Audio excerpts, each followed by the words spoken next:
Welcome to Geography Gen.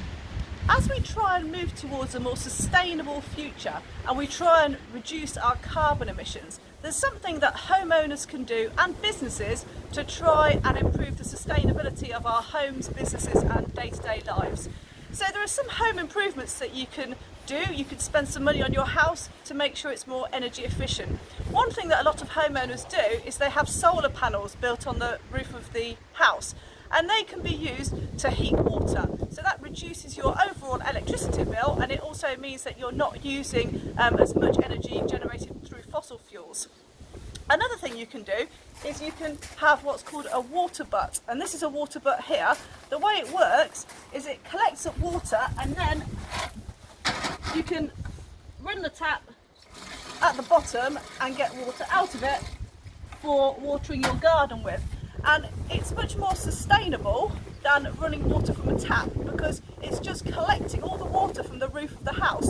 So if you look up at the house, you should be able to see around the edge of the house, there's gutters around the edge of it. They collect all the water, so the water that lands on the roof of the house falls down the sides, goes into the gutter, and then it goes down this drain pipe here. And then if you attach a water butt to that through this pipe, then the water goes in the water butt, and instead of running off along the ground or into drains, you can reuse that water in your garden. So it's a way of saving water. A third thing you can do is if you've got a house with lots of windows, lots of energy gets lost through those windows. So what you can do is you can install triple glazing. So double glazing is better than single glazing. Single glazing is one layer of glass, double glazing is 2 layers of glass, triple glazing is 3 layers of glass. And what that will do is it will have a massive impact on your energy bills because it insulates your home. So it means you don't lose all that energy through the windows. This is at the University of East Anglia, and this building is called the Enterprise Centre, and it's an award-winning building in terms of environmental sustainability.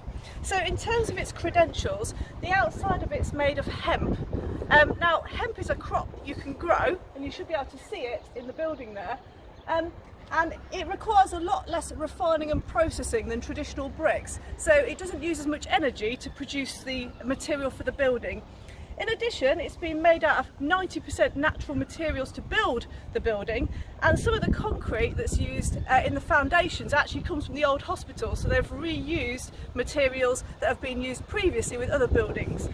In addition, it's got solar panels on the roof, and it's got insulation which is made by, it's 100% from old newspapers to keep the building warm. The entire building is actually heated by only body heat, so it is so well insulated that the people in the building actually keep the building warm enough, so you don't require any additional heating. In addition, they have used rainwater on the top of the roof of this building. They've actually got rainwater collection tanks, and they've used that rainwater previously to use in the toilets inside the building as well. That has actually been a huge success here. They had some issues with some insects getting inside the rainwater and being in the toilet water, but it is another effort not to waste water, another example of how this building has such sustainable credentials. One thing that businesses can do to try and make people more sustainable is they can have electric charging points in their car parks. What this means is it means that if people drive electric cars, they can charge them when they get to work.